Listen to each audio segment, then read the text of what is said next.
agora, pessoal, nós vamos para o nosso módulo 8, praticamente a última família que nós vamos falar sobre as pinguículas, tá? Essas aí não são docinhos, não são suculentas, essas são as famosas pinguículas. São plantas da família Lentibulariaceae, são muito delicadinhas, bonitinhas, super colecionáveis, são plantas muito fáceis de serem encontradas até mesmo e muito mais fáceis ainda de serem multiplicadas. As pinguículas são essas plantas aí que vocês estão vendo, essas aqui especificamente, são plantas nativas da Europa, Ásia, algumas regiões da América como a América Central e também América do Norte e um pouquinho da América do Sul na parte de cima, até algumas na ponta de baixo da Argentina você pode encontrar, na região sul da Argentina, mas especificamente você vai encontrar elas na Ásia e Europa e no México, tá? Onde você tem a maior concentração dessas plantas especificamente. Então, praticamente a gente define as pinguículas como as europeias e as mexicanas, tá? Bom, as pinguículas são plantas muito fáceis de cuidar.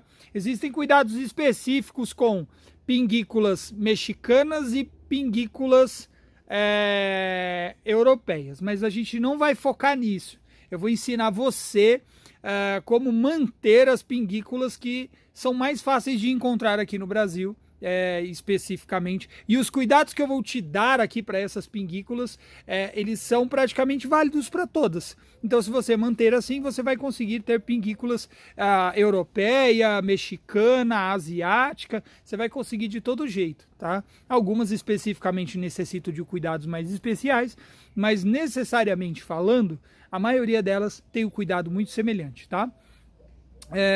As pinguículas, você pode ter aí esses cultivares, como eu disse, europeus, asiáticos, mexicanos, e elas são de cores variadas, cara. Tem cores e flores e dimensões totalmente diferentes, tá? Como, por exemplo, eu tenho algumas aqui na nossa coleção que você vai ver como elas funcionam, tá? Essa daqui que eu vou mostrar para vocês é a nossa famosa pinguícula gigantea. Tá até nascendo uma samambaia aqui do lado, eu vou tirar. Essa é a famosa pinguícula gigantea. Ela não está do tamanho que ela tem que ser ainda. Gigantea é uma pinguícula que chega a ficar o triplo desse tamanho. Ela cresce muito, ela fica exatamente parecendo uma cabeça de repolho assim gigantesca, uma alface. Ela lembra até mesmo alguma coisa comestível, tá? E eu acredito que sim, elas sejam comestíveis também. Algumas espécies dessas plantas são utilizadas na fabricação até mesmo de um leite fermentado. Tem uma bebida no Japão que é feita a partir das pinguículas, por exemplo, tá? O extrato é tirado das pinguículas. Mas esse não é o foco, tá? Essa daqui é a pinguícula gigantea e é ela que eu vou utilizar para demonstrar para vocês como que funciona o mecanismo de captura das pinguículas. A pinguícula possui essas folhas, tá? Você não tá vendo boca, você não tá vendo tricoma, você não tá vendo nada, mas como é que essa diabinha captura os insetos? Nas suas folhas, se nós aumentarmos um pouco mais, e se nós aumentarmos um pouquinho mais, você vai ver esses pequenos pelinhos ali. Você está vendo? Será que conseguiríamos dar mais um zoom? Uau! Praticamente um microscópio. Esses pequenos tricomas que você está vendo aí são as colinhas que eventualmente vão colar os nossos insetos. Essas pequenas mucilagens, esses pequenos tricomas, são espalhados pela folha inteira das nossas pinguículas. Vamos dar um zoom aqui. Você vai ver que tem tricomas até mesmo nas folhas novas. Olha aqui. Nessa aqui também. Viram só? É que a câmera não ajuda tanto, não foi feito para isso, tá? Esses pequenos tricomas são os responsáveis por capturar os insetos. Se você passar a mão na folha, você vai reparar que o dedo, ó, fica grudando, ó, escorrega, ó, e fica grudando, tá? Pra gente, isso não tem efeito nenhum. Você vai falar, isso não gruda. Isso não pega inseto de jeito nenhum, mas para um inseto, isso é como se fosse uma super cola. Vamos ver se eu acho uma aqui, mais ou menos, que tem um inseto grudado nela.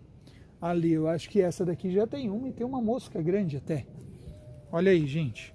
Nesse caso, essa mosca está presa na nossa pinguícula Prumiliflora.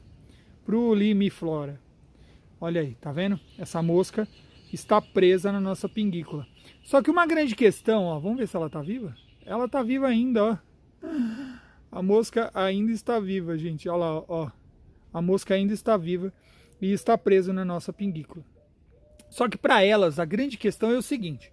Além da mosca estar presa, quanto mais a mosca se mexe, ou quanto mais o inseto se mexe nessa planta, que tem tricomas até mesmo na haste floral. Se você der um zoom aqui, se nós dermos um zoom, você vai ver que ela tem tricomas até mesmo nas flores. Quanto mais essa mosca se mexe, mais ela fica grudada. E a grande questão é o seguinte, bom, beleza, ela gruda a mosca aí, mas como é que ela faz a digestão da mosca?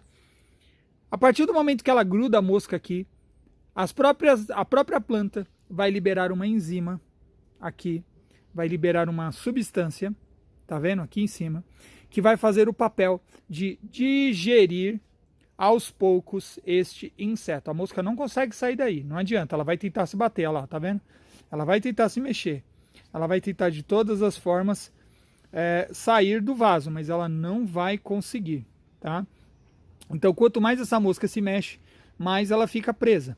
A partir daí, a pinguícula aciona aí pequenas glândulas que vão fazer a liberação do suco gástrico, entre aspas, uma enzima que vai fazer a digestão desse inseto. Ele vai se derretendo aos poucos e ela vai consumir essa carcaça. Ela vai realmente consumir esse inseto todo. E não adianta ele se debater, sabe por quê? Porque tem cola do lado de fora e tem cola do lado de dentro. Ele está com a patinha do lado de fora, achando que ele vai conseguir dar apoio, só que ele não imagina que o lado de fora também tem tricomas, e ele então está preso ali, condenado à morte. A partir daí, as folhas das pinguículas se tornam carnívoras e ela consegue fazer a digestão deste inseto, tá? Feito isso, a pinguícula vai chegar num ponto em que essa parte aqui, após o inseto ser digerido, ele não vai servir mais. Como assim? É sério. O inseto foi capturado nessa parte aqui. Essa parte em torno dele aqui vai deixar de ser carnívora. É sério isso? De verdade. Se cair outro inseto aqui, essa parte vai deixar de ser carnívora. É acionado apenas uma vez. O inseto pode até cair aqui, mas ele não vai ficar grudado, ele não vai ser digerido se ele cair ou se ele tiver a sorte de cair nessa região. Beleza? Muito legal, muito fácil de entender isso, né? A folha é revestida por vários tricomas. Essa daqui é a Pinguícula Afrodite, que também possui folhas bem fininhas, alongadas, olha aí. Tá vendo? Olha só. E também é uma das pinguículas muito requisitadas pela galera. A galera gosta demais da Afrodite.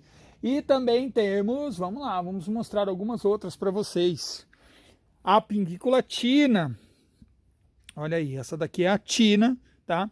Na maioria das vezes, gente, você vai olhar a pinguícula e você vai falar, é Tina. Não, é Cetus. Não, é Tina. Não, ela é Elerciae. Não, ela é Esseriana. E você não vai saber qual pinguícula que é. A menos que você faça o quê? A menos que você faça o quê? O que você vai fazer, Rafa? Você vai analisar as flores. Isso mesmo, tá? Olha só. É pelas flores que, na maioria das vezes, a gente identifica as pinguículas. Como se fossem as utriculares, sabe? Que a gente olha pelas flores. Na maioria das vezes, a gente consegue identificar as pinguículas pelas flores. Por exemplo, a diferença da cetus e de um cruzamento de cetus. A diferença de uma cetus e uma tina. A diferença da gigântea e uma agnata, por exemplo, que são plantas semelhantes, na verdade plantas da mesma família, descendentes, e por aí vai. Existem pinguículas que custam bem barato. Você pode comprar uma pinguícula por R$30. Você pode comprar uma pinguícula por R$20.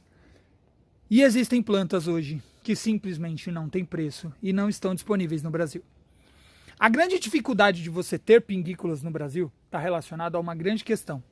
Conseguir sementes dessa planta é muito difícil. Quando você consegue sementes de pinguícula, você não consegue fazer a polinização, você não consegue fazer a polinização e você não consegue ter sementes viáveis. Outra questão que você também não consegue fazer é reproduzir as sementes. É muito difícil você achar o ponto de germinação certo para elas. É mais úmido, é mais seco, tem que fazer estratificação? Não tem. Pouco se sabe a respeito dessas espécies. Então, o jeito mais fácil de reproduzir essa planta ainda é por leaf pulling. Mas nós vamos falar disso na próxima aula. Não vou atrasar o próximo conteúdo, tá? A gente vai ver isso numa aula futura, tá? Então, você vai ver que, às vezes, de uma única pinguícula você consegue reproduzir várias. Então, a grande dificuldade você vai entrar num grupo de pinguículas, você vai ver um monte delas lá, mas você não vai conseguir ter a maioria delas aqui, por uma questão que o cara tem lá fora, lá nos Estados Unidos, na América, na Europa. Se ele enviar uma folha para você, essa folha vai chegar morta, porque demora muito tempo para chegar aqui. E quando essa planta fica sem luz, ela começa a apodrecer dentro do saquinho. Geralmente ou ela chega seca ou ela chega morta, e aí você não tem a planta. Então é por isso que é tão difícil de ter pinguículas variadas aqui no Brasil, porque elas são muito difíceis de serem transportadas sem correr o risco de morrer. Beleza?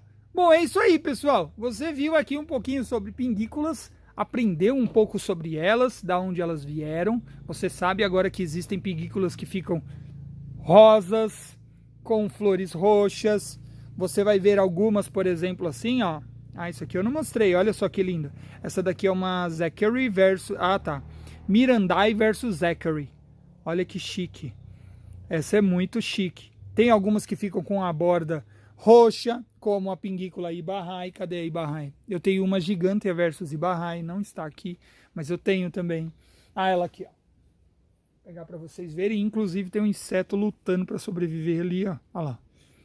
Já está se debatendo, gente, ó. Tá vendo lá? Olha aí. E é bem um pernilongo, ó. Ele vai ficar grudado aí, vai morrer, tá? Essa daqui, ó, tá vendo que ela tem uma bordinha roxa? Essa é uma Ibarrai versus Gigantea. Olha que planta linda. Essa planta é muito bonita mesmo. Ela fica com a bordinha roxa. Então dá para fazer um cruzamento entre elas e dá para ter um resultadinho entre elas também. Beleza? Tranquilos? Bom, é isso aí, pessoal. Espero que vocês tenham gostado desse vídeo. Na próxima aula a gente vai falar a respeito de reprodução, como que reproduz essa planta. Nas aulas subsequentes também vamos falar sobre o substrato certo e vamos falar também a respeito dos climas e condições, como que mantém, como que não mantém, a rega e coisas mais específicas. Beleza? Tranquilos? Espero que vocês tenham gostado dessa aula, hein? Um beijo e até a próxima aula. Tchau!